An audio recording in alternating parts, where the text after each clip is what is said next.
Bismillahirrahmanirrahim. Assalamualaikum warahmatullahi wabarakatuh.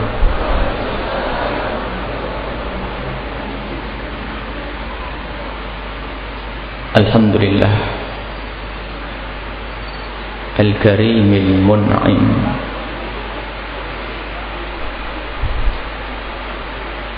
Alladhi an'ama man sya'a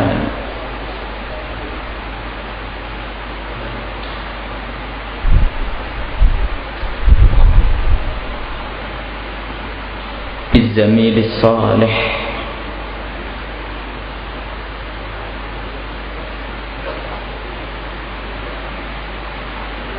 alladhi an'ama man sya'a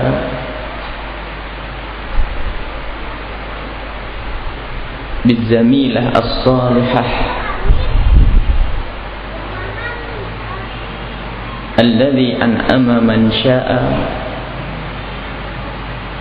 بالولد الصالح الذي أكرم من شاء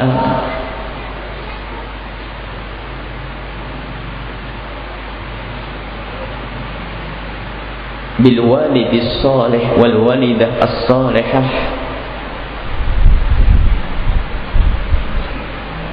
الذي جعل الأولاد أمانة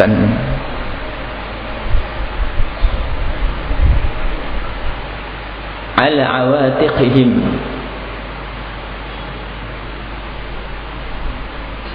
wassalatu wassalamu ala afdali man addal amanata wa nasaha al ummata habibina wa syafi'ina wa maulana sayyidina Muhammad wa ala alihi wa ashabihi tayyibin wa tabi'ina lahum bi ihsanin ila yaumiddin. Allahumma ya rabbana akrimna بالزملاء الصالحين بالأصحاب الصالحين وصواحب الصالحة. اللهم يا ربنا ارزقنا أولاد الصالحين البنين الصالحين والبنات الصالحات. اللهم يا ربنا أكرمنا بالآباء والأمهات الصالحين والصالحات. اللهم يا ربنا أكرمنا بالأساتذة والأستاذات الصالحين والصالحات. اللهم يا ربنا وفقنا إلى العمل الصالح.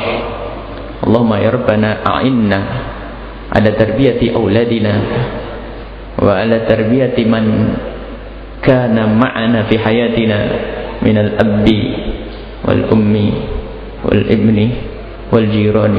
اللهم يا ربنا ويا من أعنا على أهل الخير فإنا يا ربنا للخير. اللهم يا ربنا احشرنا مع زمرة حبيبك سيدنا محمد وتحت لوائه. اللهم يا ربنا ارزقنا التوبة قبل الموت والشهادة عند الموت والجنة بعد الموت. أما بعد. Hadirin dan hadirat kaum muslimin dan muslimat, alhamdulillah, semoga kita digolong oleh Allah benar-benar menjadi ahli istiqomah di majlis ini, majlis seminggu sekali yang sebetulnya masih kurang. Kalau kata Imam Ghazali itu, kalau bunga itu tidak disiram 3 hari akan layu, dan sebetulnya hati pun begitu. Kurang sebetulnya kalau seminggu sekali. Tapi jika kita tidak bisa lebih dari itu, maka jangan sampai kurang dari itu. Baik, jadi ini sudahlah minimal.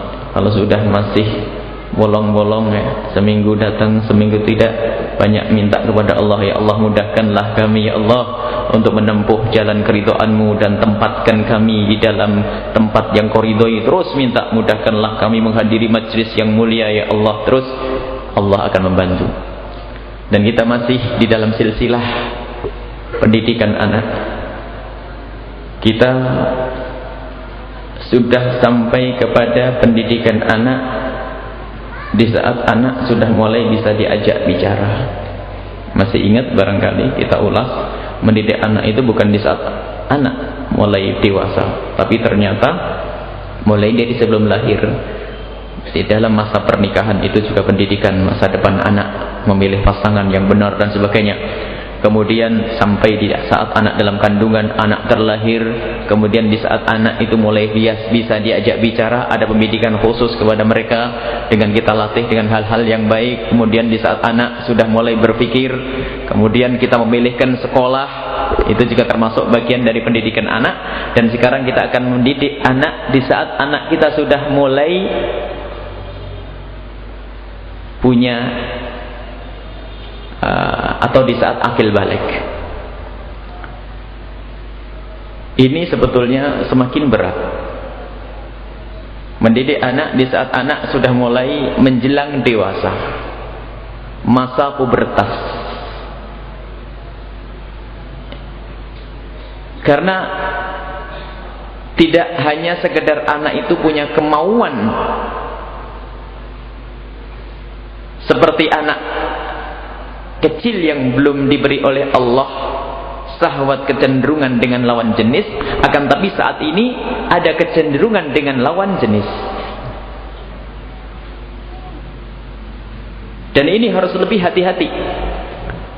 Kalau anak kecil sederhana, kita mendidik anak kecil gampang dibanding saat ini, karena dia sudah punya kesenangan. Apalagi di saat anak terjerumus, terjebak dalam sesuatu yang tidak benar, masanya cinta yang salah, maka saat itu orang tua akan merasa menjadi susah di saat mengarahkan sang anak. Maka ini perlu, jangan sampai ada orang tua mengatakan bahwasanya aku ingin menjodohkan anakku dengan seorang laki-laki kok susah. Kenapa ya? Ada seorang bapak mengadu, saya punya calon buat putri saya. Calon itu menurut saya baik, tapi putri saya menolak.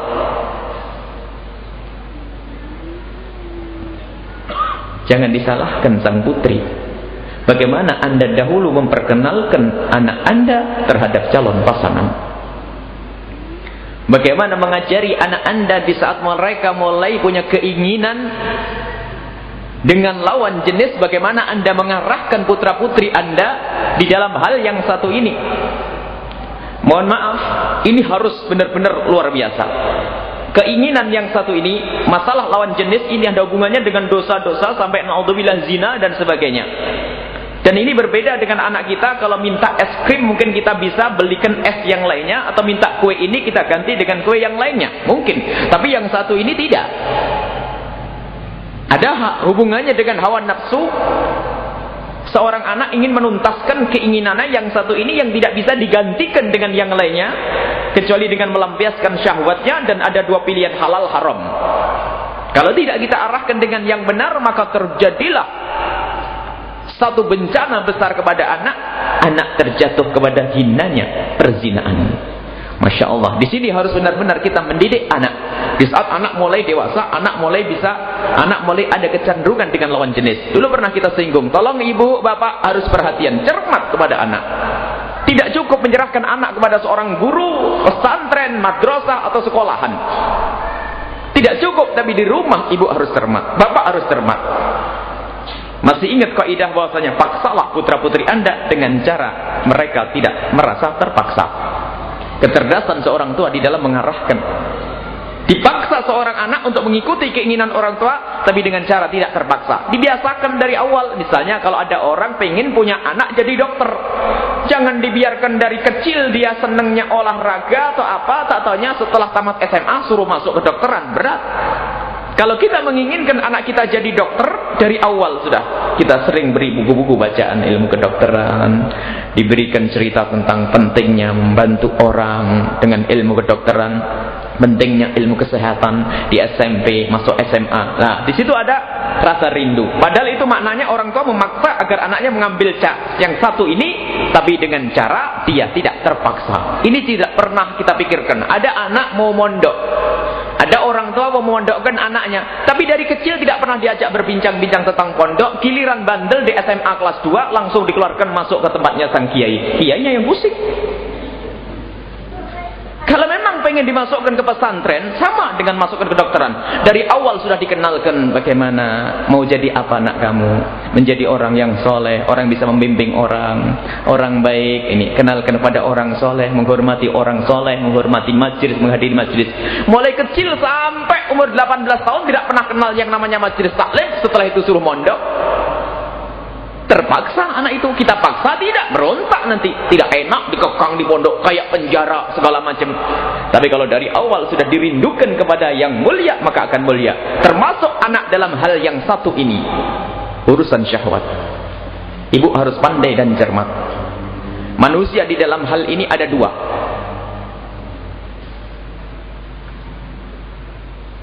Yang pertama adalah cuek.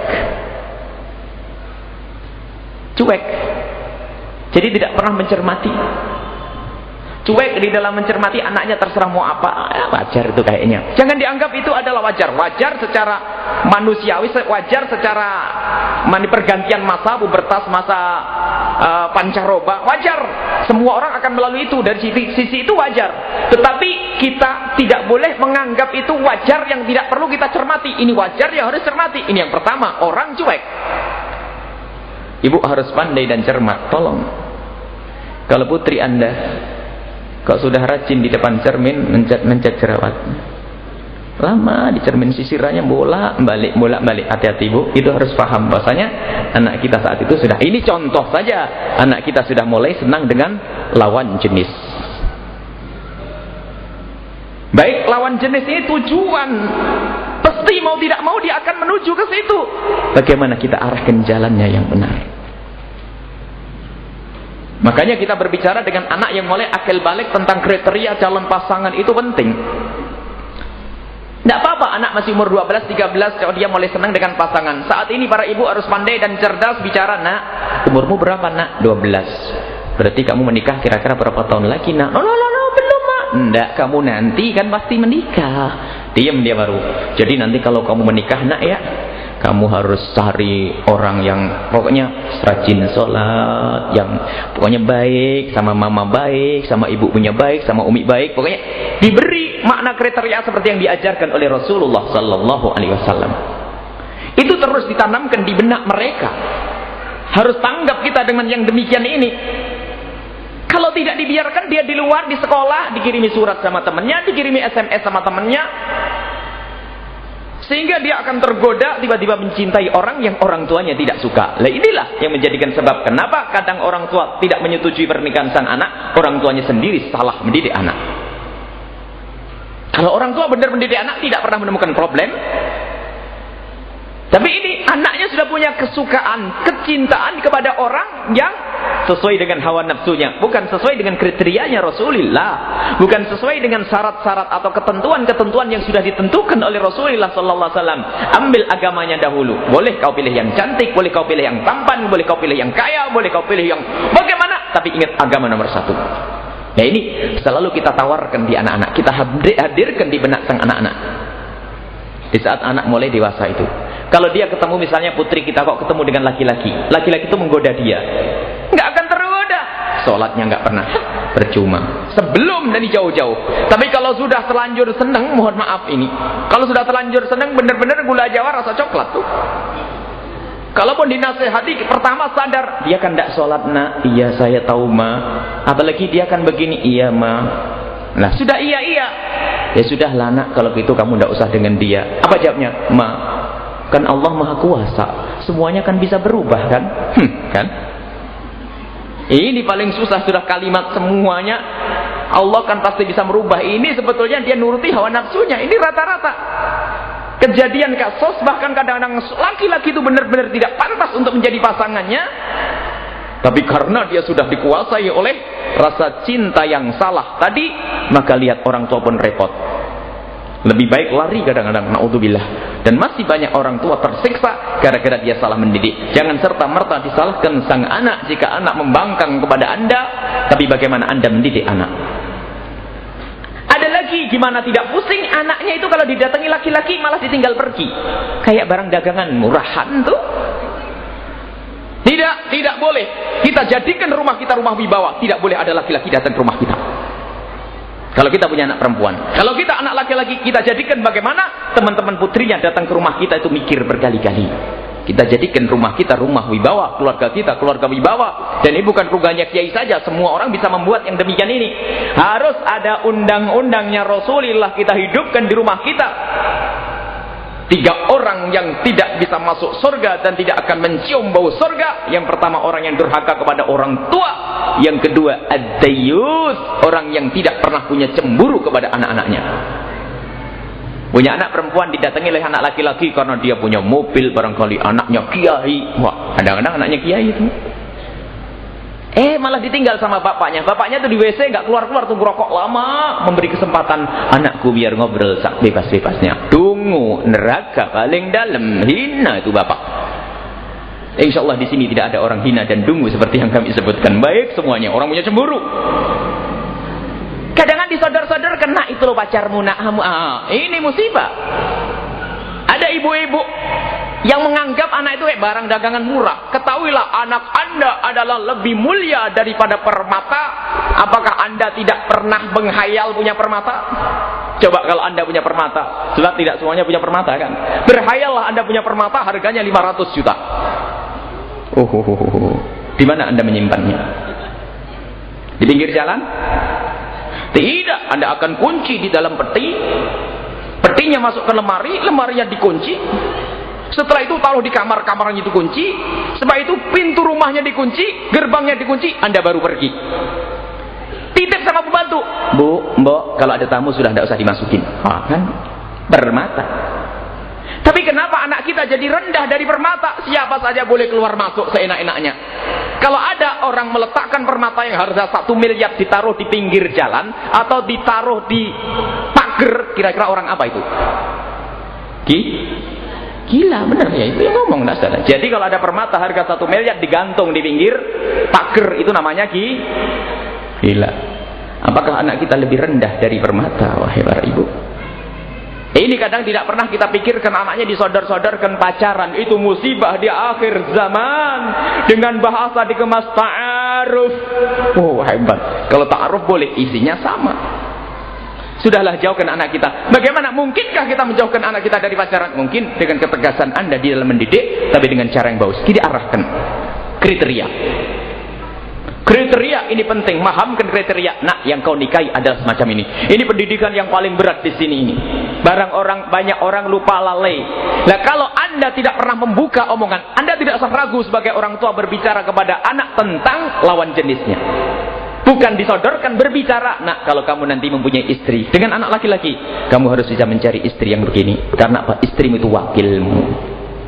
Kamu akan pergi, anak-anakmu kau titipkan kepada harus yang baik, yang begini. Tertanam kriteria, tertanam makna di dalam hatinya. Kalau digoda oleh perempuan tidak bakal mau. Secantik apapun, akhlaknya nggak bener, ngapain saya nikah dengan dia? Memangnya anak saya mau belajar dengan dia? Ya bisa. Tapi kalau tidak pernah memahami makna kriteria ini, tidak pernah mengetahui ketentuan-ketentuan seperti apa istrinya, maka tiba-tiba jatuh cinta di pinggir jalan, di tempat konser, di sekolahan. Apalagi sekolahan saat ini benar-benar tempat yang paling membahayakan. Dulu menganggap orang sekolah itu adalah keselamatan. Kalau Anda tidak pernah membicarakan tentang lawan jenis kepada putra-putri Anda, sadarilah bahwa putra-putri Anda di luar sana membicarakannya. Ayo, dia dengan temannya, pacar lu siapa? Pacarmu siapa? Tuh naksir kamu kemarin, salah melulu tuh, setan tuh. Ini iblis kelihatannya, manusia itu yang merusak. Kalau sudah pacaran, kamu apain tuh? Sudah pergi kemana aja? Ya, kampungan. Mulai. Ini gara-gara ini orang tua harus cerdas di sini. Sadarlah, tobatlah kepada Allah. Jika ada yang hadir di tempat ini tidak pernah menyadari pentingnya amanat dari Allah. Dayus, orang yang tidak pernah punya cemburu kepada anak-anaknya, dia akan di dasar neraka jahanam. Bukan neraka, dasarnya neraka jahanam. Ini amanat putra putri. Kita harus bisa menangis di saat kita salah mendidik anak-anak kita. Baik anak kita. Jadi bukan dengan cara menyodorkan kepada laki-laki. Kadang-kadang malah nih, tuh pacarmu tuh ya, datang naksir kamu tuh, cocok kamu dengan dia. Ini orang tua dungu. Itu cobalah. Sebab selawan jenis ini selagi belum ada qabil tu nikah, setan yang berbicara. Menghantarkan ke haram lebih ganas dari serigala. Serigala itu kalau memakan mangsa mati paling tidak. Tapi kalau ini manusia melakukan zina, mengantarkan ke neraka lebih ganas dari serigala. Adakah orang setiap hari berkata, no ini lo kalung saya bermata yang pengen lihat tuh, tempatnya adalah di lemari ini, siapa yang mau? Nggak ada. Tapi putri kita, Masya Allah, anakku sekolah di sana loh ya, ini nomor teleponnya, kapan-kapan kalau lewat mampir ya. Aduh, ya Allah Bu. Para bapak, subhanallah, pendidikan di sini ini sangat penting. Masalah pendidikan anak tolong diperhatikan. Jadi kalau kita mendidik anak sudah mulai dewasa tadi, komunikasi Bu. Bukan dijorokkan untuk mencari laki-laki, tidak. Dikasih komunikasi itu sambil kita itu mengerem agar tidak buru-buru mencintai, sampai pada waktunya nanti kita nikahkan gampang dia bisa mencintai pasangannya dengan sepenuh hati, bukan hatinya terbagi. Alangkah banyaknya orang terlanjur mencintai yang di sana, menikahnya yang di sini. Maka di sini biasakan membicarakan tentang calon pasangan. Umur tidak penting. Sebab apa? Wahai para bapak dan ibu, lihatlah anak-anak anda yang sudah mulai akil balik atau yang sudah masuki masa pubertas dan ke atas. Lihatlah anak anda, jangan lihat anak anda sebagai anak saja, tapi ingat anakmu itu juga seorang wanita atau seorang laki-laki yang punya kebutuhan yang khusus yang tidak bisa diwakilkan kepada orang tuanya. Ada orang tetap menganggap anak kecil, masih kecil, 18 tahun kecil, innalillah. 20 tahun kecil, terus gedenya umur berapa? Sampai ini termasuk kesalahan gara-gara ngejar karir. Nak, kapan kamu nikah nak?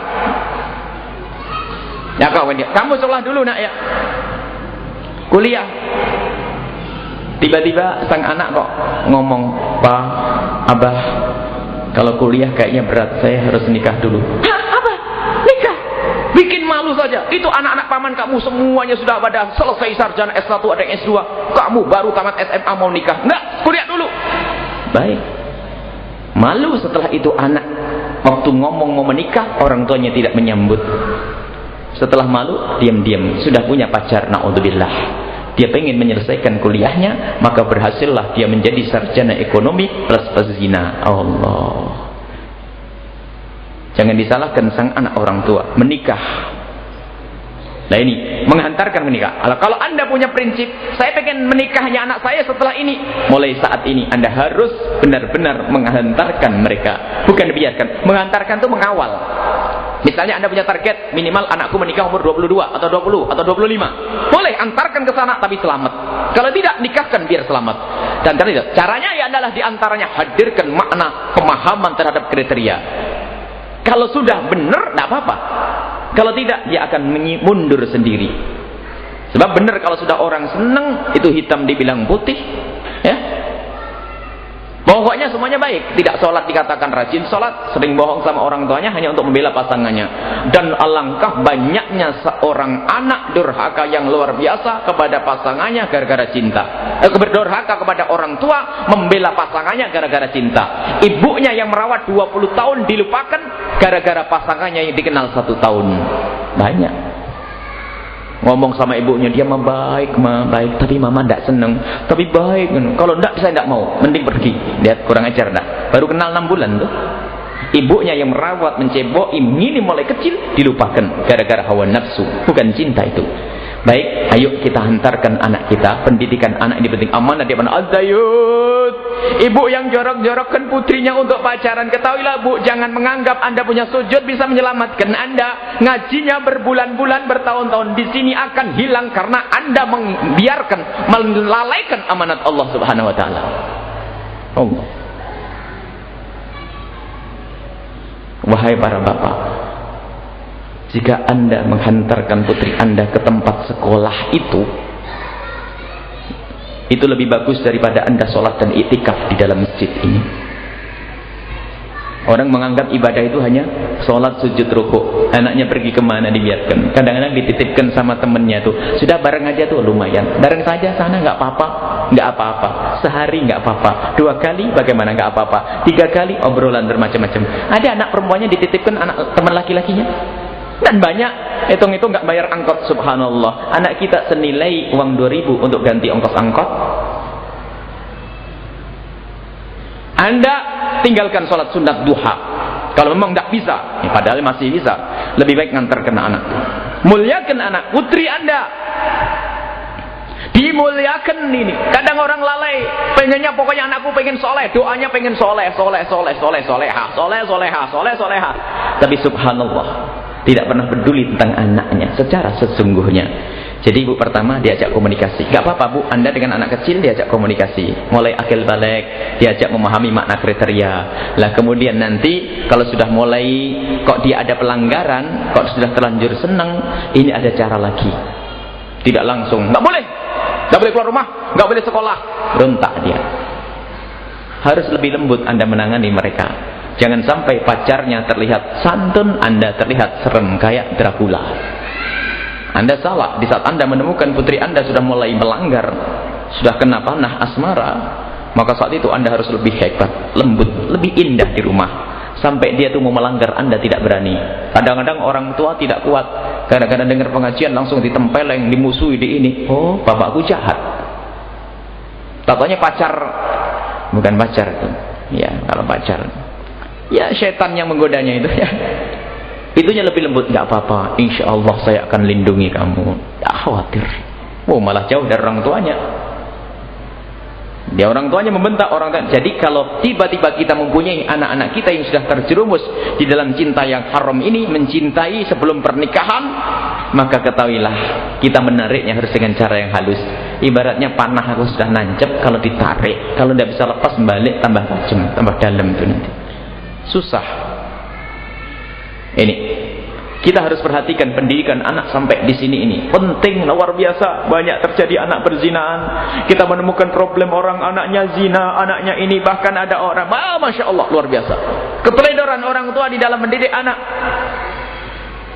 Dan ini urusannya bukan saja urusan dengan di dalam rumah, dengan orang yang sering keluar masuk di rumah kita. Ini harus juga kita perhatikan. Tidak cukup. Makanya berkhusus tidak cukup kita itu mengatakan pokoknya anak saya sudah mondok. Belum tentu. Sebab itu yang namanya hati ada sangkut pautnya dengan hawa nafsu, ada sangkut pautnya dengan yang namanya nafsu. Ingin melakukan sesuatu yang diharamkan oleh Allah Subhanahu wa taala karena hawa nafsunya itu. Jadi inilah yang perlu ya kita hadirkan di dalam muqaddimah pembacaan kitab Hikamnya Ibn Athail As-Sakandari, bahwa mendidik anak di saat seperti ini perlu, yaitu dengan cara sering kita bicara kepada mereka tentang kriteria calon pasangan dan sebagainya. Jangan dibiarkan begitu saja.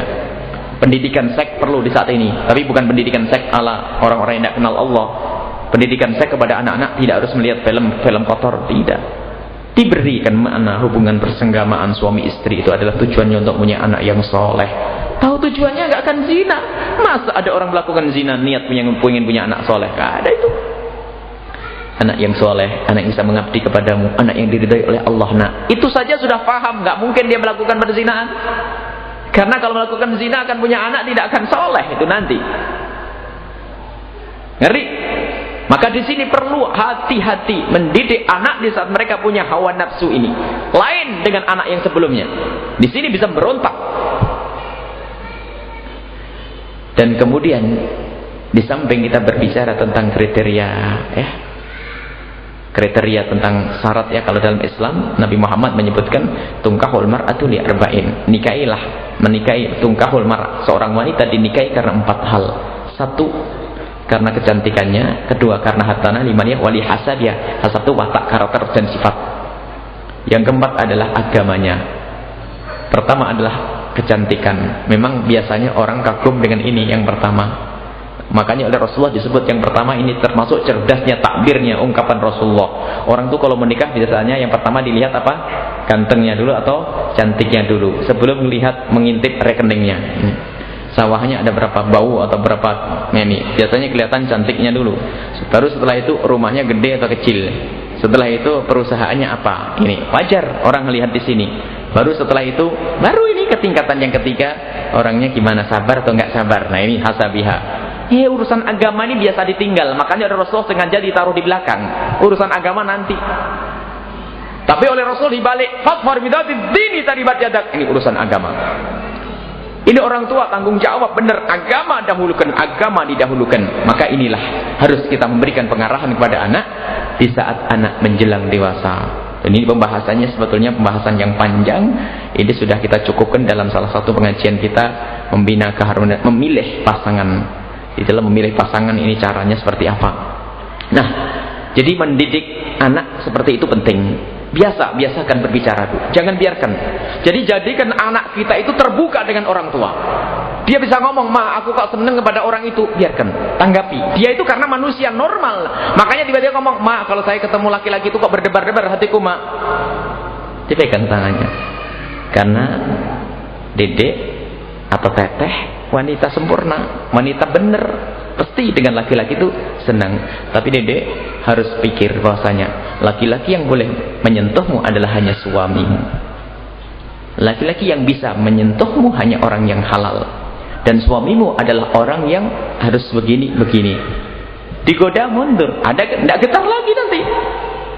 Orang tua jangan cuek. Pokoknya kalau ada tanda-tanda jangan cuek. Jangan segan-segan membolak-balik kertasnya anak-anak kita, buku-buku agenda anak kita. Orang tua kadang-kadang begitu, karena masalah privasi. Anak-anak, Bu, kalau sudah ada anak, HP-nya dikunci, hati-hati itu.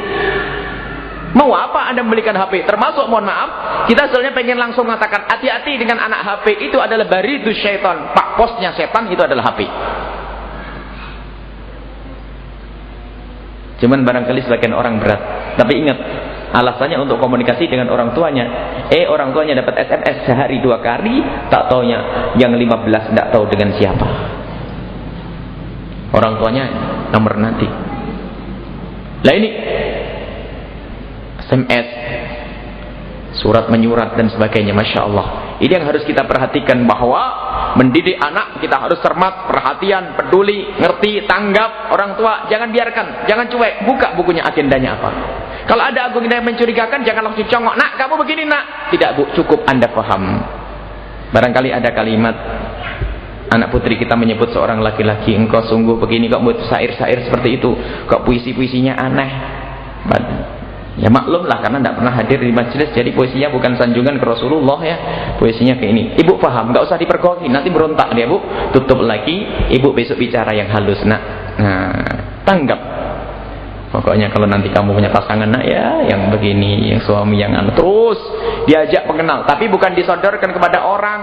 Nak itu calon belum tentu dia nanti. Jadi sampai menunda waktu pada akhirnya nanti anak kita dipinang oleh seseorang yang diinginkan atau yang kita inginkan. Dan orang itu mempunyai sifat dan kriteria yang sesuai dengan keinginan kita. Jangan dibiarkan. Jadi diantaranya adalah untuk menghindari pacaran komunikasi itu. Kalau sudah pacaran, Bu, ibu yang susah, percaya atau tidak? Subhanallah. Pacaran adalah ibu yang susah, ustadz yang susah. Bohong kepada ibu, bohong kepada orang tua, bohong kepada guru. Kalau sudah orang bohong kepada orang tua, tidak akan bahagia sepanjang hidupnya. Durhaka kepada orang tua. Ini dalam pembahasan kita, buku masalah berbakti pada orang tua. Ini biasanya juga karena pernikahan. Sengsaranya hidup ini karena biasanya begitu.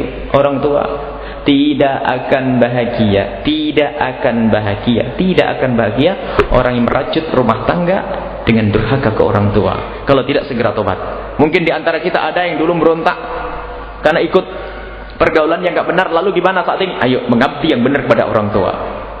Orang tua. Bahkan orang tua yang kafir sekalipun, orang tua kafir tidak sujud tuh. Orang tua yang kafir dan dia tidak pernah sujud, kita tidak boleh berbuat kasar dengan orang tua. Bagaimana jika dia adalah sholat dengan kita? Makanya biasanya pernikahan ini akan kita sebutkan sebab durhaka kepada orang tua, di antaranya pernikahan. Seorang suami yang terlalu mementingkan istrinya sehingga kadang-kadang lengah orang tuanya tersakiti. Seorang istri terlalu memuliakan sang suami sampai kurang ajar kepada orang tua. Padahal ingat rumus yang pernah kita hadirkan. Jadikan pernikahan Anda itu untuk sarana membantu pasangan Anda untuk berbakti kepada orang tuanya. Maksudnya, maknanya begini, jadikan suamimu itu, wahai para ibu, semakin baik dengan bapak ibunya. Dan jadikanlah, wahai para suami, istrimu semakin baik kepada bapak ibunya. Tidak akan bahagia. Nah, ini kalau sudah menikahnya dengan cara berpacaran, ibu tidak lega, ibu tidak suka, musibah. Baik, ini. Jadi tadi yang kami maksudkan mendidik ini adalah untuk menggiring anak kita, membawa anak kita agar anak kita itu tidak terjerumus pada cinta yang haram, sehingga anak kita bisa nyaman terus, tidak akan bohong. Bu, bohongin bu. Kalau sudah anak kita pacaran, bohongin mau kemana mak? Nah, mau les ekstrakurikuler, pelajaran tambahan, macem-macem. Yang laki-laki yang biasa traktir, giliran mau traktir pacarnya, bingung cari duit di mana. Kalau nggak ngambil duitnya orang tua, pembohong. Ada uang tambahan di sekolahan, nggak ada baiknya pokoknya. Pemborosan waktu, pemborosan pikiran. Gimana bisa cerdas membaca? Titit SMS, baca 2 baris, titit SMS. Nah, di dunia yang nggak dapat, di akhiratnya bakal sengsara di hadapan Allah Subhanahu Wa Taala. Tolong ini diperhatikan, yang punya putra putri perhatikan, hati-hati, itu amanah dari Allah Subhanahu Wa Taala. Termasuk yang punya pendidikan, yang punya lembaga pendidikan, para pesantren yang punya sekolahan, utamakan masalah yang ini. Bagaimana memahamkan anak-anak untuk memahami makna kriteria. Jangan sampai di sekolahnya ada anak pacaran, dibiarkan saja. Ustadznya macarin, kadang-kadang musibah ini. Allah. Jangan Anda senang punya madrasah, sekolahnya gede, tapi Anda tidak peduli masalah ini. Karena ini mukaddimah, nanti bisa dia berduaan di luar sekolahan. Masya Allah. Jadi sekarang ada sekolah itu media untuk cari pasangan yang haram. Jadi di sekolahan, di bangku sekolah, waktu istirahat minum bareng, keluarnya hari malam minggu melakukan zina. Allah. Ini orang tua di rumah harus cermat, cerdas. Ya, kita ajak komunikasi anak kita dengan cara yang benar untuk mendidik anak. Jadi tadi kalau bicara tentang anak yang sudah menjelang dewasa, ini lebih panjang, nanti insya Allah akan kita sambung pada pertemuan yang akan datang. Komunikasi yang baik, terus komunikasi tidak ada hentinya sampai anak itu kita nikahkan. Baik, ini saja, kita akan lanjutkan pembacaan kitab Al-Hikamnya Ibn Athaillah As-Sakandari, hikmah yang Nah, kebetulan hikmah ini ada hubungannya dengan masalah ini, nanti kita sambungkan sekaligus. Hikmah Al-Hikmatu Tsalitsatu wal Arba'un. Qala al-musannif rahimallahu ta'ala nafa'ana Allah bi wa bi ulumihi wa bi ulumikum fid dharain amin al-anqal. La tashab. Jangan berteman man la yunhiduka haluhu, orang yang hal itu apa kita sebutkan, orang yang halnya, keadaannya, keadaan apa nanti kita jelaskan, supaya kita beri jasanya seperti biasa, kita maknai dahulu baru nanti maksudnya. Jangan berteman dengan orang yang keadaannya itu tidak membangkitkan engkau untuk dekat kepada Allah. Wala yadulluka 'ala Allahi maqaluhu, dan omongannya tidak menunjukkan engkau kepada Allah. Ini bicara tentang teman. Begitu pentingnya orang mencari teman. Ada orang mengatakan, saya ingin bertobat, saya ingin kembali kepada Allah Subhanahu wa taala. Alhamdulillah. Tapi harus ditindaklanjuti. Bagaimana agar saya bisa beristiqomah di dalam bertobat, melakukan kebaikan? Yang paling penting ternyata dan paling utama adalah cari teman. Sehingga kalau ada orang melakukan suatu kemaksiatan besar di satu tempat, hijrah. Karena bisa saja tempatmu itu, lingkunganmu itulah yang menjerumuskan kalian. Hijrah ke tempat lain agar selamat. Jadi teman ini luar biasa, sangat penting. Dia yang akan membantu kita. Makanya jangan berteman kepada orang kecuali hal. Hal itu apa? Ada makal omongan. omongan seseorang, selain omongan itu hal, akhlaknya, wataknya, sifat-sifatnya, keadaan selain yang diomongkan itu hal. Jadi omongan, maka Imam Ghazali di dalam Bidayatul Hidayah mengatakan kalau mau berdakwah, lisanul hal afsah min lisanil maqal. Halmu itu lebih fasih daripada omonganmu. Orang banyak ngomong tapi tidak pernah ngamalkan, tidak didengar oleh orang. Guru agama, wah ngomong agama buat, tapi nggak pernah sholat duha. Anak-anak sholat duha semuanya ya, wasnya. Tidak pernah ngasih contoh. Siapa yang mau dengar? Tapi ini guru matematik, ya Allah, mendengar teng istirahat jam 9 langsung ke musola melakukan sholat duha. Allah, nggak pernah ngomong dia. Hah? Guru matematik tersentuh orang, ya Allah, itu guru matematik saja rajin sholat duha, niru tuh. Jadi hal itu selain yang Anda ucapkan. Kalau hal itu perilaku Anda, sifat-sifat yang tersembunyi di dalam hati Anda, tidak adanya kedengkian, bersihnya hati, itu memancar kepada orang yang berada di sekitarnya. Makanya duduk dengan orang soleh itu ada, sampai dikatakan kaidah kalau duduk dengan orang soleh 40 hari itu akan ke bawah-bawah itu. Sifatnya dan wataknya akan ke bawah. Tapi duduk sama orang jahat ya, ke bawah nanti juga kejahatannya.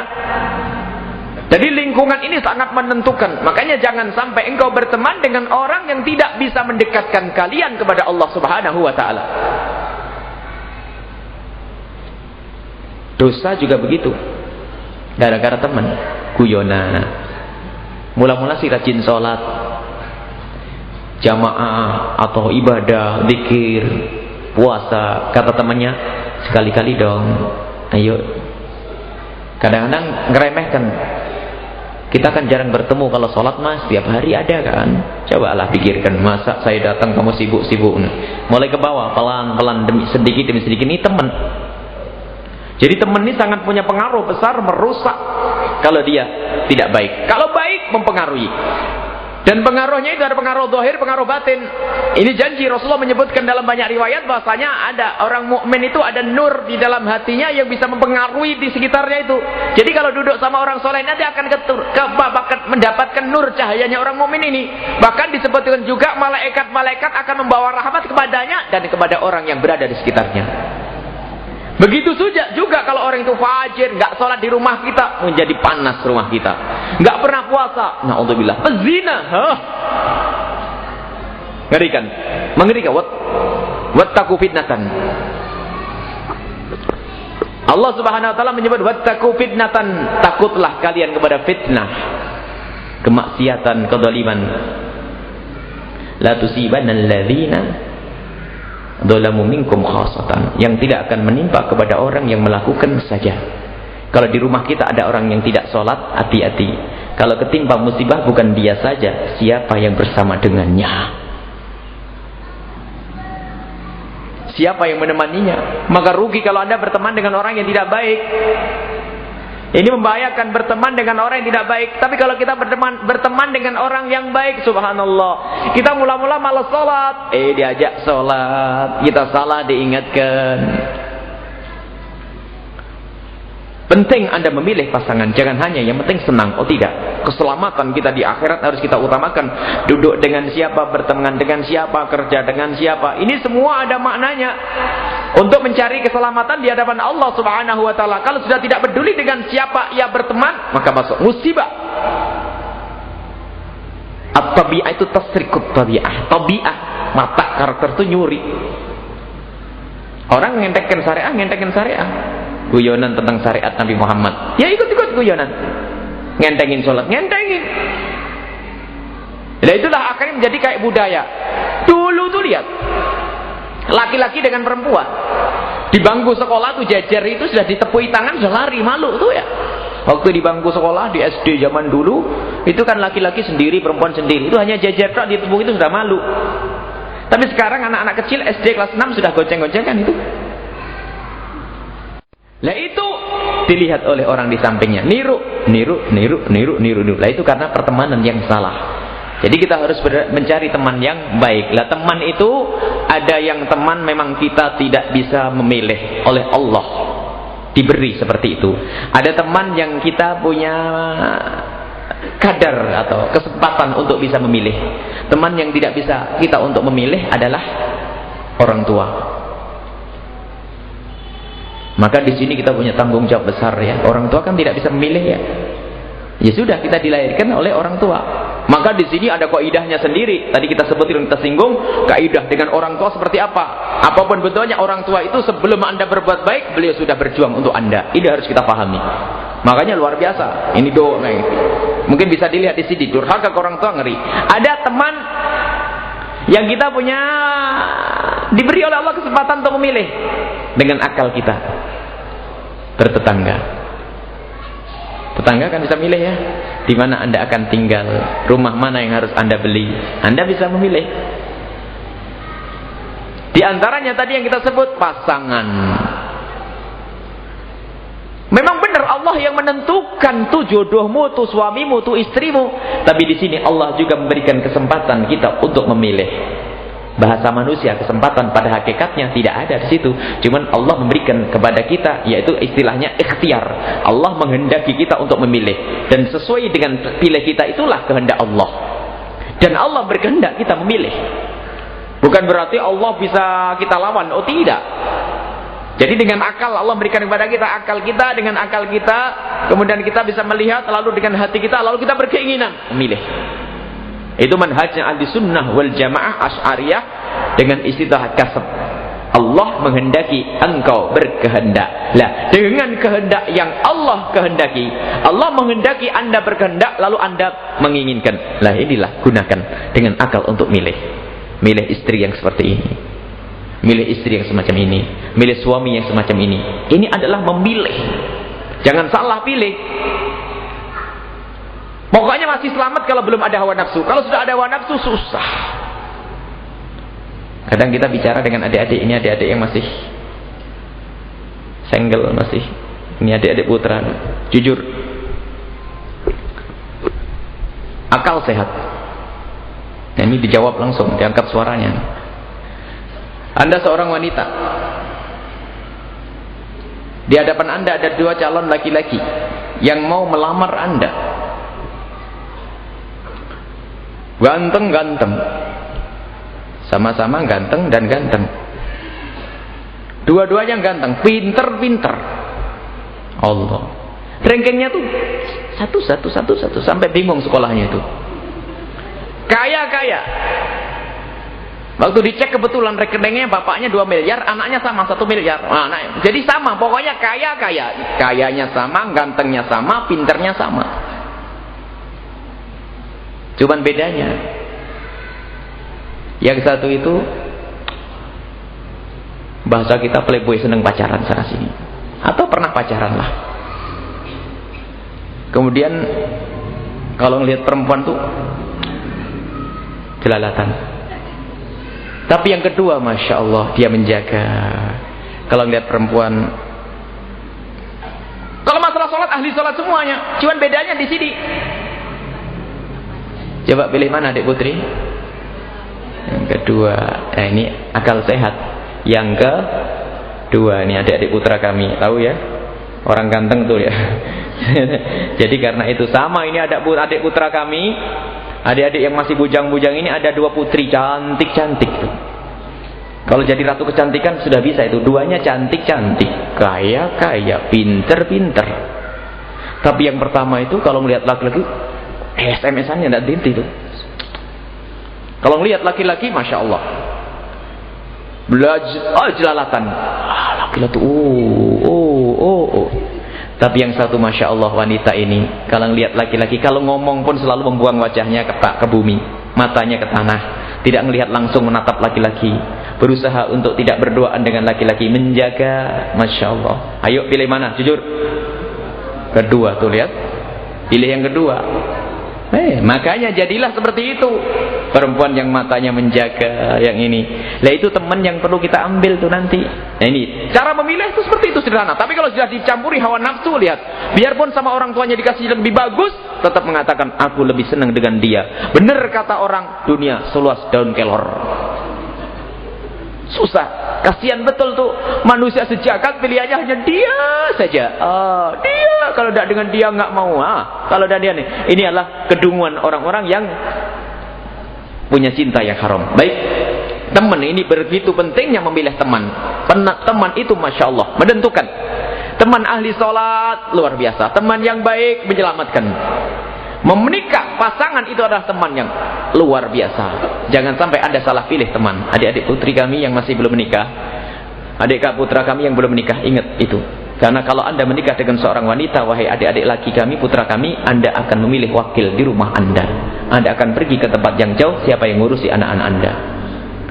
Coba diingat, pernahkah Anda berpikir kalau Anda punya anak 5, tiba-tiba Anda mati, siapa yang merawat anak Anda? Semoga panjang umur, amin. Yang merawat adalah istri kita. Kalau istrinya nggak benar, akan jadi apa anak kita? Bukan ngirim pahala untuk kita, ngirim seksa untuk kita. Dan Anda wahai putri-putri kami yang cantik-cantik, yang solehah ini, Anda menikah dengan laki-laki, Anda mengambil imam di rumah Anda yang bakal mengurusi urusan Anda. Ketahuilah, Anda pun belum tentu umur panjang. Semoga panjang umur. Kalau seandainya mati, Anda punya anak 5, siapa yang ngurusi anak-anak Anda? Suaminya nggak kenal agama, tidak sholat semuanya. Ini bagi yang belum menikah. Nah, yang sudah terlanjur salah pilih nih gimana nih? Aduh, saya punya suami sholat enggak, ngaji enggak, dia. Allah, kita kembali kepada Allah. Ibu rajin ngaji, diniatkan besok suaminya nih, dibawa pelan-pelan ngaji yang baik. Baik, teman yang baik. Lah, ciri-ciri teman yang baik itu ada. Teman yang baik itu adalah teman yang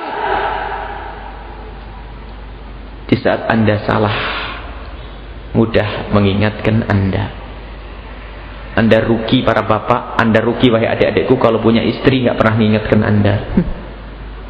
Tidak ada beda dia dengan kursi dan meja. Kepentingan kita dengan pasangan kita adalah yang meluruskan kita. Kalau saya salah, tolong ingatkan. Anda wahai adik-adik putri kami, kalau Anda mempunyai suami tidak pernah mengingatkan di saat Anda salah, rugi. Suami Anda hanya menginginkan jasad Anda, tidak menginginkan Anda selamat di akhirat nanti. Maka berbahagialah jika Anda mempunyai pasangan yang mengingatkan. Lah itu pasangan yang kita cari. Jadi kalau kamu punya pasangan tidak menghantarkan kepada Allah, rugi. Anda akan terbawa terjerumus di neraka. Makanya termasuk pengkhianatan di dalam persahabatan adalah jika ada sahabat tidak pernah mengingatkan di saat kita salah. Khianat, rugi. Dia hanya senang makan bersama dengan Anda, dia hanya senang numpang di mobil Anda. Mengingatkan tuh, nikmat mengingatkan itu sebetulnya kalau Anda sadari. Coba kalau Anda punya teman karib bertahun-tahun, ya, tiba-tiba berjalan dengan Anda, sudah tahu di belakang, di depan itu ada sumur. Dia tahu kalau sumur itu dalam. Rupanya sahabat Anda hanya melirik. Dibiarkan saja sampai Anda kecebur sumur itu. Anda marah atau tidak? Marah, betul ya? Kurang ajar kamu, tidak mengingatkan saya kecebur sumur sampean. Atau Anda tenang-tenang saja. Itu orang baik, biarpun saya kecebur sumur, saya dibiarkan. Dungu, sumur masih bisa selamat, ada airnya seger. Tapi ini di akhirat, masa kita salah dibiarkan sama teman kita? Ini kurang ajar, menyuruh saya masuk neraka. Bukan temanmu, kelihatannya teman, dia adalah lebih kejam dari setan dan iblis. Punya istri kok tidak pernah mengingatkan. Kalau punya suami tidak pernah mengingatkan, rugi. Hidup Anda tidak akan indah di akhirat. Ini cuman biasanya lemah itu. Kelemahan itu bukan karena apa? Karena kurang iman. Ada orang koker, kalau dilihat mukul orang bisa mati tuh, koker ini. Tapi lihat istrinya salah, gemeteran tuh, istrinya malam-malam keluar. Iya mak, nggak apa-apa, nggak apa-apa. Tapi iya, masya Allah. Ada seorang perempuan juga begitu. Takut siapa yang ngasih makan? Suamimu baru setahun nikah dengan kamu tuh, yang ngasih makan dulu siapa? Jadi ada orang takut nih, sehingga tidak punya keinginan untuk mengingatkan. Makanya itu bukan teman. Jangan punya teman yang tidak bisa membangkitkan kemuliaan, tidak bisa menjadikan kamu mulia, takut kepada Allah Subhanahu wa taala. Rugi, itu bukan temanmu. Maka ini yang harus kita hadirkan, punya teman yang baik. La tashab, jangan berteman, kata Ibn Athaillah Sakandari. Jangan berteman dengan orang yang tidak bisa menghantarkan kamu kepada kemuliaan. Jadi bukan teman Anda kalau dia belum mengingatkan Anda. Kemudian sisi lain, subhanallah, kalau Anda diingatkan, ketahuilah. Dan juga bukan teman Anda, kalau dia diingatkan oleh Anda, dia tidak mau. Lihat kaidah lagi ya. Bukan teman Anda yang sesungguhnya. Kalau diingatkan kok masih belum mau. Makanya kalau Anda punya istri diingatkan, rajin sholat, mau rajin ngaji, Pak cerewet. Itu bukan temanmu tuh. Diajak ke surga nggak mau. Jadi temanmu adalah yang mengingatkan kamu di saat kamu salah. Dan di saat dia engkau ingatkan, dia pun mudah menerima. Allah, alangkah enaknya hidup ini. Persahabat yang wa ta'awanu 'alal birri, ta'awan itu saling tolong menolong di dalam kebaikan. Dan dua penyakit ini insya Allah nanti akan kita bahas lagi di dalam masalah bab nasihat menasehati. Baik. Ini saja, insya Allah nanti kita lanjutkan dengan beberapa pertanyaan. Ini masalah sohib, berteman. Jangan salah mencari teman, jangan salah mencari kawan, itu akan menjerumuskan Anda ke dalam neraka. Di antaranya tetangga, pasangan suami istri, teman kerja, itu sangat mempengaruhi Anda. Baik menjadi baik, jelek jelek. Bahkan Nabi Muhammad sudah menjelaskan al-mar'u 'ala dini khalilih. Kalau pengen tahu agama seseorang, suruh melihat dengan siapa ia berteman. Wallahu a'lam bissawab. Jazakumullah khairan. Terima kasih kepada kita. Untuk selanjutnya kami silakan untuk sesi kedua.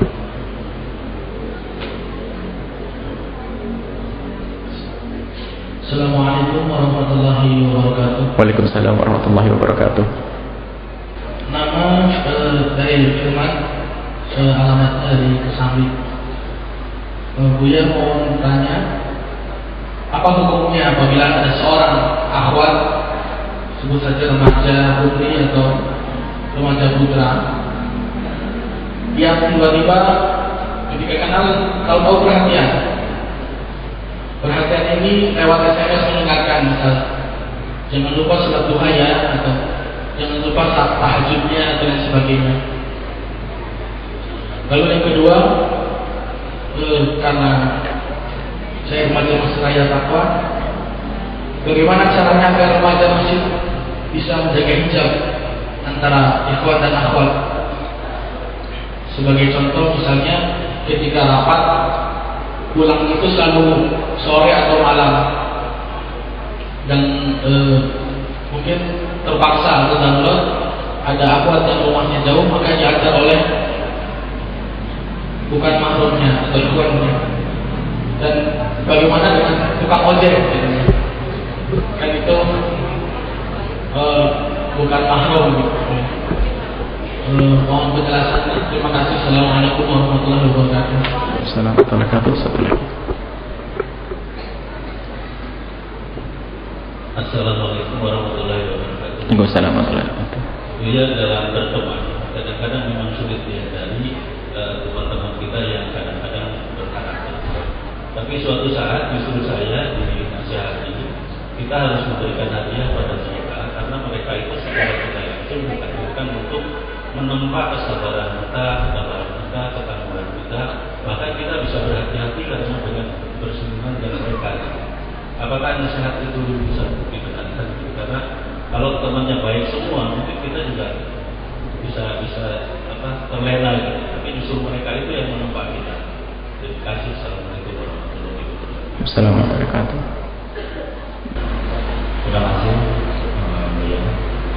Saya mau tanya, bagaimana sikap yang terlanjur atas sikap orang tua yang jauh dari ibadah yang tentang pernikahan. Sebenarnya sudah lama berlangsung. Saya melangsungkan pernikahan yang tidak disetujui, dan akhirnya setelah saya tanya dengan konsultasi dengan Ustaz saya, karena hubungan saya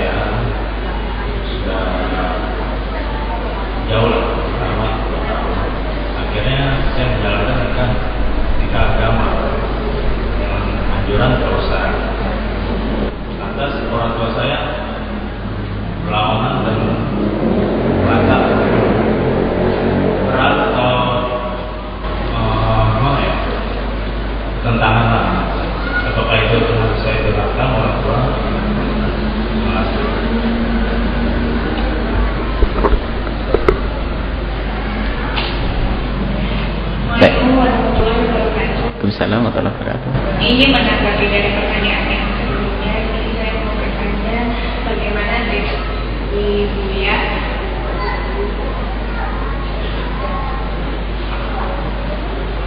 banyak dari jamaah ini yang baru tahu misalkan cara menikah atau seperti apa yang sampai akhirnya sudah mulai menikah, itu bagaimana tips atau langkah akhirnya kita saling berjuang keriduan Allah sampai akhirnya sampai yang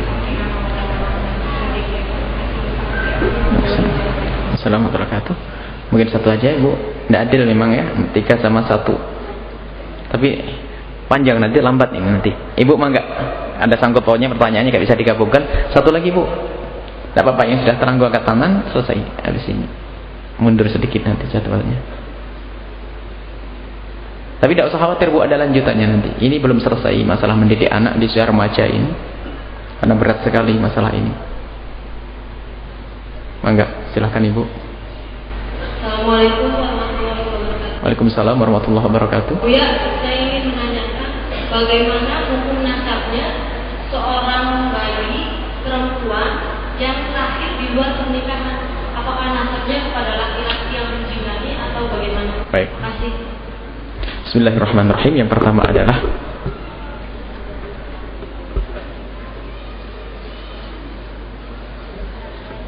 akhwat ya, masalah akhwat.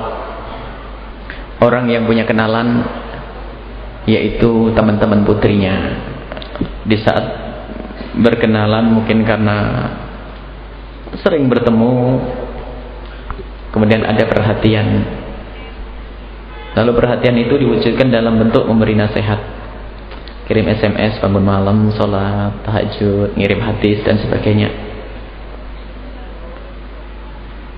Pada dasarnya memberikan nasihat boleh dari siapa kepada siapa saja. Tetapi ingat, hawa nafsu yang ada di dalam diri Anda lebih dahsyat lagi, dan setan pun tidak akan membiarkan orang sholat pun bisa dijerumuskan. Tetapi jujur saja, kalau ada orang misalnya, kami punya seorang teman wanita, dia perlu nasihat, dia belum tentu perhatian dengan saya saja perhatian karena saya tertarik kan. Jangan sampai kita menggunakan hadis Nabi, kalimat-kalimat yang mulia untuk merayu dia. Hawa nafsu itu lebih jahat lagi itu, dengan rayuan gombal yang diucapkan dengan kalimat nanti bulan madu di awan. Ini lebih jahat ini. Al-Quran, hadis, sebetulnya maksudnya pengen menarik dia agar senang dengan dia. Padahal kalau kami jujur pengen membetulkan dia mengirim nasihat, saya tidak harus kirim SMS sendiri. Teman putri atau adik saya suruh kirim SMS, selesai. Kenapa harus saya?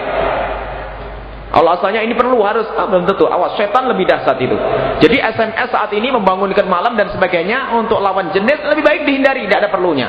Membuat tim ya, jadi tim dakwah begini boleh karena Anda satu persepakatan dari akhwat majelis At-Taqwa dengan ini misalnya remaja masjid At-Taqwa mengurus satu tim untuk dakwah. Jadi kalau bisa mengingatkan tahajud tapi tidak pakai nama pribadi, sudah bangunkan selesai. Tapi bisa pakai pribadi, oh hati-hati. Dan Anda kalau mendapatkan SMS nasihat, jangan mudah terpedaya dengan orangnya. Dengar nasihatnya, sebab orang cerdas lebih hebat dalam menipu. Mungkin adik-adik yang pernah menghadiri pengajian yang lalu, kita pernah cerita tentang anak cerdas. Anak cerdas mah kalau menggoda orang targetnya tahun depan, yang penting aku dapat. Tahun depan, 3 tahun. Ada ustadzah yang baru pulang, atau ini santri ada jamaat At-Taqwa ini ke orang saleh atau masjid yang lain. Ini perempuan kok baik bener nih, gimana ya caranya saya dapat dengan dia? Oh, dia sering ngaji. Baik, kalau begitu saya cari nomor teleponnya. SMS, assalamualaikum ustadzah, ukhti yang baik, masya Allah, kami yakin kok adalah anak yang soleha, sering hadir di majelis masjid. Tolong, saya ini anak yang gak bener, tolong dinasihati. Nama saya adalah ini, tolong nasihati saya. Dibalas dia, apalagi lagi semangat dakwah ya, ini ada pasien nih SMS, Yang penting jangan sampai kamu meninggalkan sholat, hadir di masjid ini. Karena orang cerdas, balasnya tidak langsung iya. Insya Allah saya usahakan. Diam, dia bertahan untuk tidak mengirim SMS lagi karena laki-laki cerdas. Balasnya seminggu. Alhamdulillah ukhti, setelah saya berusaha, sholat sudah bisa saya lakukan. Cuman subuhnya saya sering ketinggalan. Nah, padahal semuanya belum sholat tuh. Wah, merasa ustazahnya tersanjung. Berhasil saya ya. Berhasil. Tambah lagi tahajud, jangan lupa untuk meningkatkan. Memang akhirnya ada surat. Alhamdulillah. Bulan kemudian, 1 bulan, dia targetnya 2 tahun nih, baru dapat nih. Bulan kemudian ngirim SMS. Terus ukhti, alhamdulillah sholat subuhnya pun sekarang saya sudah bisa. Mohon petunjuk apa kira-kira untuk meningkatkan kualitas saya agar saya semakin baik. Itu gimana kira-kira? Jangan lupa sholat duha. Tidak langsung menjawab iya. Alasannya orang cerdas, kesibukan saya dalam kerja itu susah untuk melakukan sholat duha. Kerja di mana sih? Kerja di ini. Sholat duha cuma 2 rakaat saja, kok tidak bisa. Baiklah ukti, saya akan berusaha. 2 bulan baru balas. Alhamdulillah ukti, saya sudah manage hidup saya. Sekarang sudah bisa sholat duha. Padahal nggak pernah sholat duha tuh. Hati-hati. Akhirnya sampai bangun malam dan sebagainya. Masya Allah, bangun malam dibanguni di SMS, langsung balas tuh. Alhamdulillah saya bisa berusaha biarpun hanya 2 rakaat. Bohong padahal. Dijawab oleh ustazahnya, enggak apa-apa 2 rakaat kata Buya, yang penting istiqomah dulu. Bawa-bawa. Padahal dia tuh nge-SMS sambil tidur tuh. Ustazah ini merasa tersanjung, remaja masjid, dakwah 1 tahun masih saja SMS-nya normal saja. Tak taunya tahun kedua, ustazah atau ukhti sudah berani ustazah. Ganti ustazah bukan ukhti, karena saya merasa menjadi baik karena Anda, saya akan rubah sebutan saya, nyebut nama Anda. Gimana kalau saya sebut jadi ustazah? Dijawab, tidak usah pakai ustazah, lebih baik kita kayak teman saja itu. Tapi tidak bisa, saya harus panggil ustazah. Ustazah, ini saya mau curhat. Silakan. Umur saya sudah 26 tahun. Saya sudah seharusnya punya pasangan. Tolong ustazah carikan saya orang yang cocok untuk saya. Ustazahnya semangat, ini orang tobat nih. Dicarikan temennya, cari perempuan nggak cocok, cari perempuan ini nggak cocok, cari perempuan ini nggak cocok ya, nggak cocok terus. Akhirnya SMS terakhir bilang begini, ustazah kelihatannya kok susah cari orang yang baik. Ciri-cirinya selera saya itu tidak susah ustazah. Pokoknya saya cari orang wanita yang watak sifat-sifatnya kayak ustazah. Habis tuh. Ustazahnya merasa tersanjung, HP-nya dicium itu. Innalillah. Mbak jawab ustazahnya, masa orang seperti saya pantas untuk kamu. Ketahuilah itu artinya kalau ada perempuan ngomong gitu, adik-adik putra harus cerdas tuh. Itu mau. Sebab kalau nggak mau langsung ditutup tuh HP, dibalas. Masa orang seperti saya cocok untuk kamu? Mau tuh. Kata laki-laki ini, dapat saya sudah ini. Dibiarin. Biarinnya apa? Mohon maaf jika kalimat saya tidak sopan. Sebetulnya kami ingin menyimpulkan tetap bahaya SMS-an biarpun bahasa dakwah. Itu saja. Itu saja yang ingin kami simpulkan. Jangan berdakwah-dakwah dengan gaya-gaya itu. Pakai nomor HP gelap baru. Namanya sudah jelas. Pertama hari nomor SMS, nomor HP dulu. Ini nomor saya neng, besok SMS-nya. Kalau nasihati pakai nomor gelap, itu baru jujur nanti. Pokoknya ini pintu setan yang satu ini jangan dibuka sudah. Ini kita pengennya itu. Akhirnya Pak setelah itu sudah paham ini. Enggak apa-apa. Saya juga mungkin kalimat saya juga ini mulai ini. Akhirnya perlahan-lahan sudah mulai naik, sudah dapat belum kira-kira. Tidak balas, bingung balasnya apa. Belum dapat. Akhirnya terakhir apa? Ya sudah neng, mungkin nasib saya harus membujang seumur hidup neng.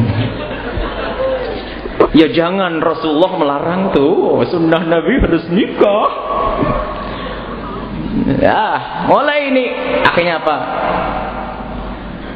Ya, jodoh tidak akan lari kemana neng ya. Siapa saja kalau jodoh ya jodoh, biarpun tidak pernah diduga-duga. Nah, dijawab betul.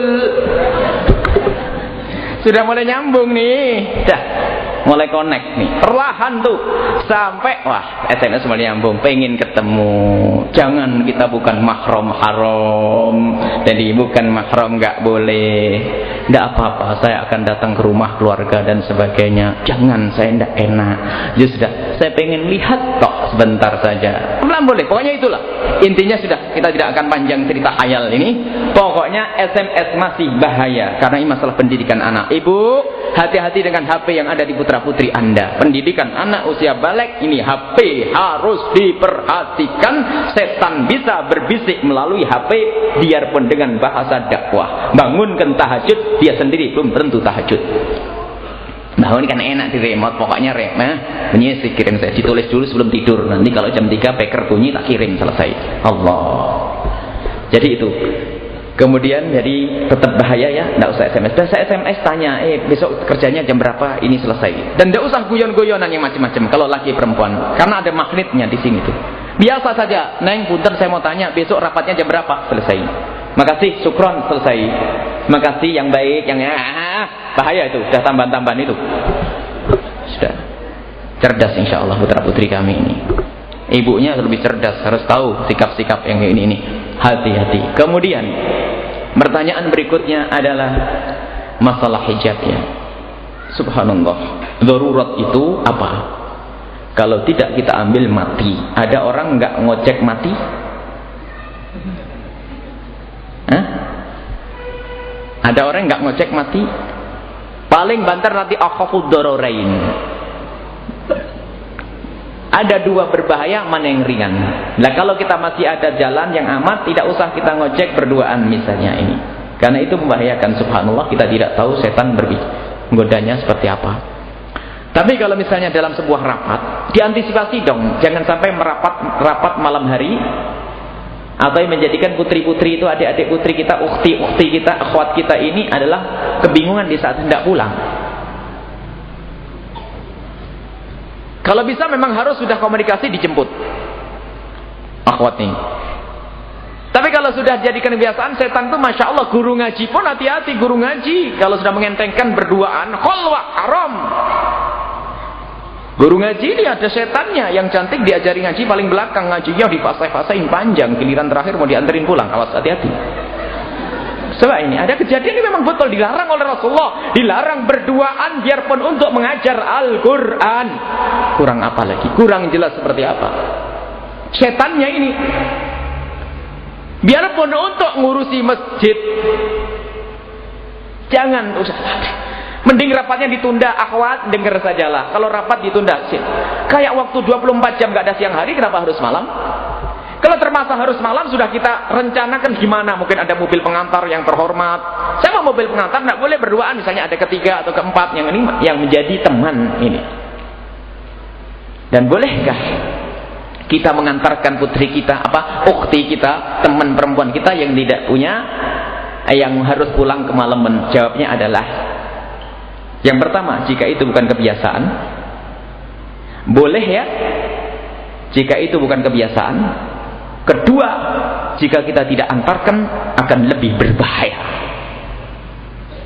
Ya kan? Kalau dia lebih berbahaya, dengan siapa nanti? Maka Anda menemani dia untuk mengantarkan darurat. Masih dosa, banyak istighfar sepanjang jalan itu. Masih bukan, jangan rasa aman. Ini dakwah, ini kan Masya Allah, demi keselamatan. Kalau tidak ini, mulai aja. Sudahlah, setan hawa nafsu. Jadi kalau memang dalam keadaan mendesak, ternyata tidak, karena hujan deras, mau keluar nggak bisa, tiba-tiba kemalaman, daripada tidak benar, maka kita antarkan dia. Dan itu adalah irtikabu akhafad dararaini, mengerjakan dosa yang ringan, kesalahan yang ringan, untuk menghindari daripada dia seorang perempuan nggak karu-karuan tempatnya. Waktu sudah lewat sebetulnya. Kemudian masalah ngojek sama memang di sini perlu adab ya, tata krama, karena berdempetan tubuh. Kita harus bedakan antara khalwah dengan ikhtilat. Kalau khalwah mutlak tidak diperkenankan. Kalau ikhtilat bercampur ini boleh. Laki perempuan bercampur dengan syarat tidak membuka aurat. Yang pertama. Kedua, matanya menjaga. Ketiga adalah tidak berdempet-dempetan kulit. Jadi kayak gini tidak masalah lagi perempuan. Rasulullah pernah mengizinkan kok para wanita melakukan sholat hari raya Idul Fitri. Juga belajar bersama kaum laki-laki ada. Tidak terlalu kerocongan. Oh, tidak boleh perempuan sama laki-laki, nggak boleh. Bagaimana pendidikan dari mana Rasulullah mengajarkan? Tapi ingat dijaga. Dan paling bagus yaitu yang dijaga hati. Benteng itu hati. Tembok belum tentu. Kadang-kadang keluar dari tembok lebih ganas dari harimau. Makanya kita pengen benteng anak-anak kita di hati. Akhwat, pengurus masjid, hati. Kenalkan, punya rasa takut, budaya rasa malu, budaya menjaga kehormatan. Ini kalau sudah ada di putri-putri kita, nggak bisa. Sampai ada seorang alim dari Dimas mendidik, wahai putriku, pandailah anda untuk mengambil sandal anda yang ada di kaki anda. Kenapa? Kalau ada yang macam-macam, angkat sandalmu. Oh, nah ini putri yang hebat nanti. Coba lah, kalau ada seorang putri dijailin sama seorang laki-laki, disapa, langsung ngangkat sandalnya. Oh, kayaknya si jelek, tapi laki-laki kagum, hebat nih, baru nih. Bukan berarti ngangkat sandal beneran. Artinya bagaimana anda menjaga wibawa anda, kehormatan anda. Jadi semua menjaga hatinya. Kalau sudah menjaga hati ini, makanya kita pengen, kalau kata guru kita Al-Habib Abdullah bin Muhammad Bahrun, kalau ada banjir, jangan dibendung itu banjir. Jika banjir itu banjir bandang, tapi buatkan aliran air. Tidak mungkin kita membatasi pergaulan. Laki tidak boleh ketemu perempuan. Hidup di mana? Di hutan kali. Tapi bagaimana tetap laki bertemu dengan perempuan, hatinya terjaga. Lah ini pendidikan kita, makanya mulai pacaran. Mungkin pesantren kita termasuk pesantren yang nggak ada tembok lagi dan perempuan. Tapi ingat nih, dan ada undang-undang langgar pesantren, pacaran keluar, selesai. Kita tidak mau tanggung jawab di hadapan Allah, ditanya kenapa kau punya santri banyak, pacaran begini, berat itu. Maka boleh kita membiasakan anak bagaimana bertemu laki dengan perempuan, tapi dia punya undang-undang di dalam hatinya, itu yang harus kita tanamkan. Tapi biarpun itu balik gedung tertutup, tapi sudah bacaannya, temennya, sampai ada sebuah pesantren begitu dahsyatnya ya, saling cerdas ya. Mau ngirim surat itu adalah tidak lewat pos, lewat Indomie. Indomie dibuka, dimasukkan surat, dilem lagi. Jadi dikasih merek, nanti tolong Indomie kerdus ini suruh pilih nih. Jadi nanti bakal masuk ke Pondok Putri, Indomie merek ini ada, pokoknya saya coret begitu. Di situ ada suratnya, nanti Indomie paling atas, paling kanan, ambil nih. Ya, subhanallah. Jadi dibeli Indominya. Kalau mau jahat, kalau pokoknya kalau hati ini tidak terbentengi, bakal bisa dengan cara apapun masih bisa. Maka yang perlu kita bina untuk anak-anak kita, hatinya itu yang harus kita jaga. Baik. Kemudian jadi yang merasa di masjid, masya Allah suatu kemuliaan, akhwan yang ada di masjid, lebih jaga hati. Anda suri toladan. Terima kasih atas pertanyaannya. Barangkali ini bisa diperdengarkan kepada yang lainnya. Jangan tertipu dengan bahasa dakwah Al-Quran, hadis Nabi, kirim SMS. Awas, jangan mengendarai, jangan nunggang Nabi Muhammad untuk syahwat dan hawa nafsu Anda. Teman yang jahat bisa menjadikan kita lebih baik. Gini loh ya, kalau tidak ada lagi kecuali dia, baru misalnya para wanita sudah meninggal semua, tinggal ada satu, Anda boleh biarpun fajir ya, daripada zina. Tapi masih ada pilihan yang lain, kenapa kita susah-susah? Jangan merasa kita mampu dengan ujian. Sungguh belum tentu kalau saya diludahi muka saya ini adalah kuat. Jangan berkata saya harus melatih kesabaran, saya berharap ada orang yang meludahi wajah saya. Itu orang dungu. Coba, boleh nggak kita mengatakan begitu? Siapa yang bisa meludahi saya akan menguji kesabaran saya. Tidak perlu, kita berdoa, ya Allah semoga orang baik-baik tidak menyakiti saya, biar saya mampu. Jangan ambil risiko. Kalau ada orang menasihati, memang kejahatan orang lain bisa kita menjadi kita baik. Jangan Anda mencari kejahatan. Di saat Anda didolimi oleh seseorang, baru nasihat ini berlaku. Orang itu menjadikan Anda sabar, tabah, baru benar. Tapi bukan berarti carilah orang yang jahat biar teruji keimananmu. Ada nasihat begitu. Jadi nasihat itu benar di saat memang Anda bersama orang yang tidak benar. Maka nasihatnya apa? ambil hikmahnya. Kalau ada orang zalim kepadamu, itu melatih kesabaran, surga untukmu. Tapi yang belum, masa nasihati, wahai kaum laki-laki, carilah istri yang kurang ajar agar kamu masuk surga dengan istrimu. Nggak ada itu. Cari istri yang soleha. Kemudian ada yang mengadu, gimana istriku terlanjur nggak bener lah, ini tadi pertanyaannya tadi. Ya. Lah kalau terlanjur nggak bener, istriku nggak bener, suamiku nggak bener, gimana saya? Berupayalah untuk merubah dia dengan sebisa mungkin. Sisi lain, kezaliman yang pernah mereka lakukan, Anda sadari bahwasanya itu adalah pahala kalau Anda dizalimi. Tapi jangan membiarkan kezaliman. Kalau orang membiarkan kezaliman, dungu. Zalim, ada orang berbuat zalim kepada kita, pahala kita. Tapi kalau kita membiarkan kezaliman, bisa saja pahala ini habis. Anda mampu merubahnya, maka saat itu pun Anda harus merubahnya. Jadi tadi kalau ada yang sudah menikah, tak tanya salah pilih ya, barangkali begitu pertanyaannya. Kalau tadi contohnya baik-baik, benar milih, ini telanjur suami saya begini, Anda harus punya upaya untuk merubahnya. Kalau ternyata tidak bisa, Anda berusaha lagi. Kalau ternyata tidak bisa, berusaha lagi sampai kalau ada batasnya. Sholat nggak mau, suruh sholat nggak mau, suruh sholat nggak mau, ya sudah. Kalau memang dia suruh sholat nggak mau sampai berkali-kali, selesai, mau apa lagi? Apa yang Anda cari di balik itu semuanya? Inkah Anda mempunyai anak yang dididik oleh bapak yang tidak sholat? Ini kadang kita tunggu. Alasannya apa? Sudah telanjur punya anak 2, terus gimana? Bu, sebelum punya anak 10 tuh. Harus punya ketegasan, wibawa. Abang, kalau abang masih belum sholat, mohon maaf abang, kayaknya tidak bisa diteruskan karena saya takut kepada Allah. Berani tidak ngomong begitu? Suaminya mikir, ini saya cinta pada istri saya. Iya neng, saya mau sholat. Karena ketegasan sang istri. Tapi istrinya dungu, lihat suaminya nggak sholat, diam. Aduh, saya punya istri goblok bener, saya nggak sholat dibenerkan. Sampai ada ngomong, istriku nggak pernah ngantarkan saya kepada kemuliaan. Baik. Kemudian ini seorang tua yang memilihkan, masya Allah, orang tua yang memilihkan pasangan karena waktu ini mau dilanjut atau bagaimana nih? Orang tua yang tidak menyetujui pernikahan anaknya, ini ada hubungannya dengan wali adl. Kalau memang anak ini, jawabannya tetap jelas suasananya, karena Anda yang mencari sebab Anda tetap durhaka, tapi tinggal sekarang bagaimana minta maaf. Ada seorang tiba-tiba senang sama seorang perempuan, ringkasnya begitu. Ternyata orang tuanya tidak menyetujui. Akhirnya kami menghadap pada kiai, kata kiai harus nikah daripada dosa. Mungkin saya akan terjerumus zina. Jawabnya apa? Orang tua masih tetap nggak mau. Gimana ini? Saya menikah dengan kiai, ya. Saya menikah dengan kiai, tapi ketahuilah saya selamat dari zina. Alhamdulillah. Tapi durhaka kepada orang tua belum. Karena Anda mencintai dia itu karena Anda mencari sebab. Terus gimana saya agar kembali kepada orang tua saya? Tinggal sekarang itu setelah Anda menikah, bagaimana bisa berbakti yang benar. Karena ada orang melanggar Allah dan melanggar orang tua. Sudah tahu orang tuanya nggak setuju, akhirnya dengan cara melakukan yang haram sampai hamil. Di luar nikah, ya. Ada kan begitu? Orang tuanya nggak mau, itu jalur kiri. Ambil sampai hamil di luar nikah. Oh, yang dilanggar dua. Allah dilanggar, orang tua dilanggar. Na'udzubillah.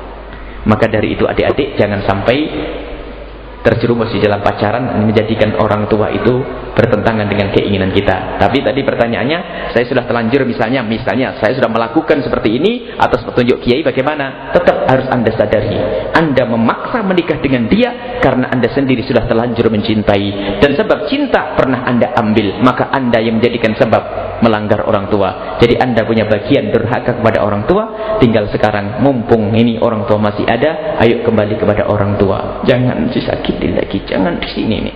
Dia sudah kecewa dengan ini. Bukan berarti bebas. Nah, tidak apa-apa. Yang penting saya dapat halal. Hati-hati. Dan bisa saja Anda tidak diampuni oleh Allah, tapi ingat, Anda harus terus berusaha sampai diampuni oleh Allah Subhanahu wa ta'ala. Baik, ini karena waktu mungkin tidak bisa dilanjutkan. Kemudian masalah anak zina tadi, ya oke. Masalah anak zina, nasabnya kepada ibu, tidak ada nasab kepada orang tua.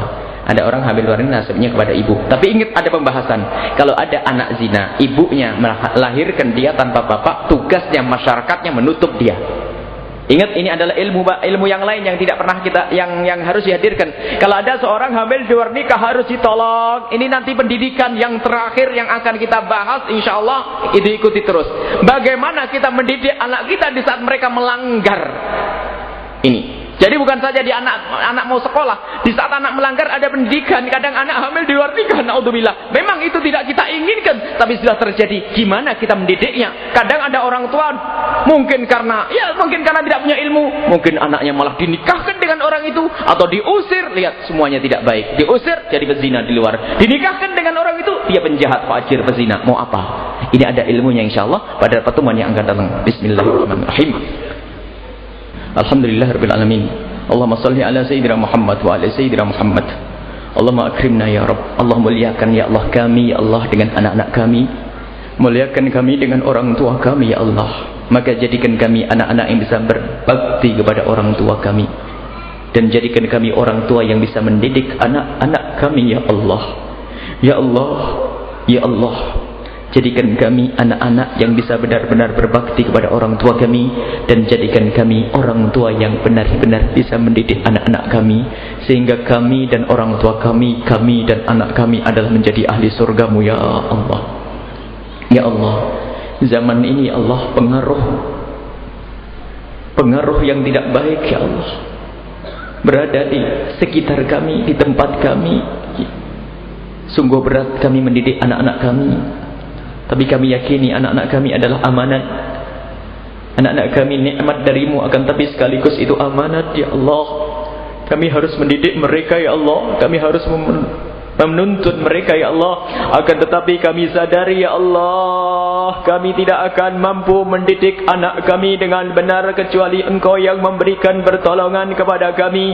Maka ya Allah, berikan kepada kami pertolongan untuk mendidik anak-anak kami, ya Allah. Hadirkan putra-putri Anda di dalam hati Anda saat ini, ya Allah. Berikan kepada kami kemampuan untuk mendidik anak-anak kami itu, ya Allah. Anak kami yang itu, ya Allah. Berikan kepada kami bimbingan untuk mendidik anak-anak kami. Jadikan mereka anak-anak yang dibanggakan oleh kekasihmu Nabi Muhammad. Jadikan mereka anak-anak yang bakal menjadikan sebab kebahagiaan kami di dunia dan di akhirat. Jadikan itu anak mereka itu anak-anak yang bakal menjadikan sebab kami masuk surgamu, ya Allah. Anak-anak kami, ya Allah, putra-putri kami, ya Allah. Kami takut disebutkan oleh kekasihmu Nabi Muhammad banyak orang tua masuk neraka gara-gara anak. Maka kami tidak ingin masuk neraka gara-gara anak-anak kami, ya Allah. Dan kesalahan kami, ya Allah, di antara yang hadir di tempat ini ada yang telah salah mendidik anak mereka, maka ampuni mereka, ya Allah. Ampuni mereka dan berikan kesadaran kepada anak mereka yang telah salah, dan berikan pengampunan kepada orang tuanya yang telah salah mendidik. Ya Allah, ampuni semua yang hadir di tempat ini, ya Allah, yang telah salah mendidik anak-anak mereka, ya Allah, ampuni mereka. Dan kami, ya Allah, kami semua ini, ya Allah, ya Allah, kami semua ini, ya Allah, berikan kepada kami bimbingan, ya Allah, untuk diri kami sendiri, ya Allah, untuk orang tua kami, untuk anak-anak kami, dan pertemukan kami kelak bersama kekasihmu Nabi Muhammad, ya Allah. Ya Allah, ya Allah yang Maha Pengasih, berikan kasih sayangmu kepada kami, ya Allah, agar kami bisa berkasih sayang yang sesungguhnya kepada putra-putri kami. Kasih sayang yang kami rasakan, kasih sayang yang kami sadari, yaitu kasih sayang kami di dunia untuk, ya Allah, keselamatan anak kami di akhirat nanti, ya Allah. Jangan sampai kasih sayang kepada anak kami hanya sebatas di dunia, ya Allah.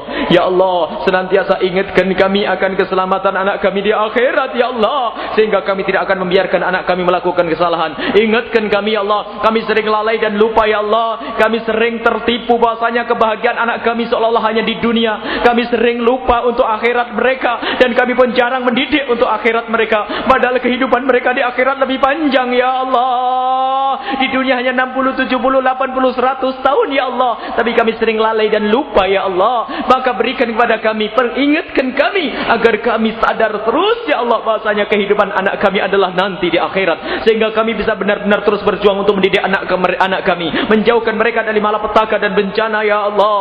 Ya Allah, ya Allah, muliakan kami dengan anak-anak kami, dan yang belum mendapatkan putra, berikan kepada mereka putra yang soleh soleha, yang bakal dibanggakan oleh kekasihmu Nabi Muhammad.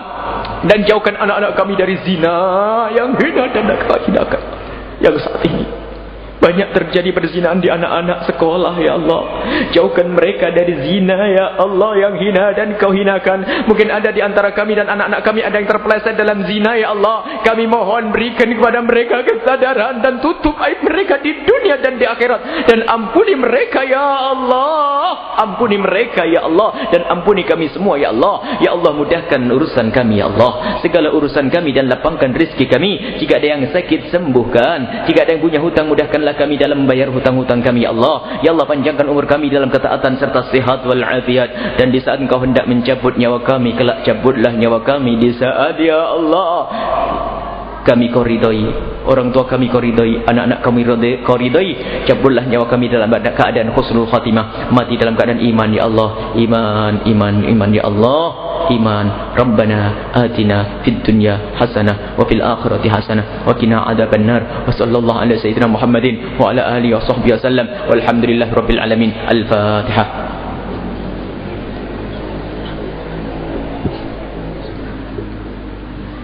Mohon maaf terlambat sedikit dan mohon doa selalu, dan insyaallah minggu depan tidak terlambat insyaallah. Tadi mulainya terlambat. Mohon Allah billahi taufiq wal hidayah. Wassalamualaikum warahmatullahi wabarakatuh.